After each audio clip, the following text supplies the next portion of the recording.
ഒരു തൊഴിലാളി വർഗം കൂടി അരങ്ങൊഴിയുകയാണ്. ഒരു കാലത്ത് പ്രതാപത്തിന്റെ അടയാളമായിരുന്ന ബീഡി തൊഴിലാളികളാണ് ചരിത്രത്തിൽ മറയാനൊരുങ്ങുന്നത്.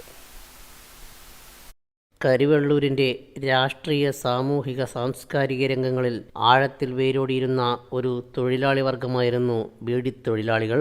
ഇവരും അരങ്ങൊഴിയാനുള്ള തയ്യാറെടുപ്പിലാണ്. കഴിഞ്ഞ വർഷം 70 തൊഴിലാളികളുണ്ടായിരുന്ന കരിവെള്ളൂരിലെ ദിനേശ് ബീഡി കമ്പനിയിൽ ഈ വർഷം 39 പേരാണുള്ളത്.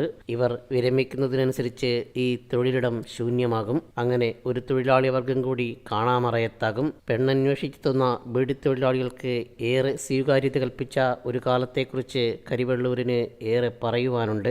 സമൂഹത്തിന്റെ ഏതു കാര്യത്തിലും ബീഡി തൊഴിലാളികളുടെ സാന്നിധ്യവും അക്കാലത്തുണ്ടായിരുന്നു. കാലം മാറുന്നതിനനുസരിച്ച് ഈ തൊഴിലിന്റെ പ്രൗഢിക്കും കൈമോശം വരികയായിരുന്നു. പുരുഷന്മാർ ഏതാണ്ടെല്ലാവരും തന്നെ ഈ തൊഴിലിനെ കൈവടിഞ്ഞു കഴിഞ്ഞു. ഇന്ന് ഈ തൊഴിലിടം ആഴ്ചയിൽ 4 ദിവസം മാത്രമേ പ്രവർത്തിക്കാറുള്ളൂ. മാന്യമായ കൂലി ലഭിക്കാത്തത് കാരണം പുതിയ തലമുറ ഈ തൊഴിലിനെ പൂർണ്ണമായും കൈവടിഞ്ഞു. 42,000 തൊഴിലാളികൾ ജോലി ചെയ്യുന്ന സ്ഥാപനം ഇന്നത് കേവലം 3000 താഴെ തൊഴിലാളികൾ മാത്രം ജോലി ചെയ്യുന്ന സ്ഥാപനമായിട്ട് പരിമിതപ്പെട്ടു പോയിട്ടുണ്ട് എന്നതാണ്.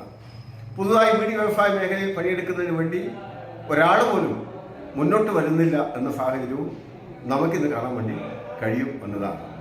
4-5 വർഷത്തിനുള്ളിൽ മിക്കവാറും കേരള ദിനേശ് ബീഡി എന്ന് പറഞ്ഞ വ്യവസായത്തിനകത്തുള്ള മുഴുവൻ തൊഴിലാളികളും പിരിഞ്ഞു പോകുന്ന ഒരു നില വന്നു ചേരും. അങ്ങനെ വന്നു കഴിഞ്ഞാൽ ബീഡി വ്യവസായ മേഖല പൂർണ്ണമായിട്ടും ഇല്ലാതാകുന്ന ഒരു സാഹചര്യത്തിലേക്കാണ് വരാൻ വേണ്ടി പോകുന്നത് എന്നതാണ് സൂചിപ്പിക്കാനുള്ളത്.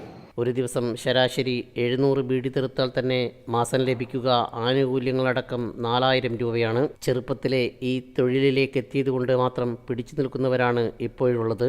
അന്തസ്സിൻ്റെയും മാന്യതയുടെയും പ്രതീകമായിരുന്ന ചുണ്ടത്തെ ദിനേശ് ബീഡിയുടെ എരിയുന്ന തീകടാൻ ഇനി അരനാഴിക നേരം മാത്രം. Network news, Karivellur.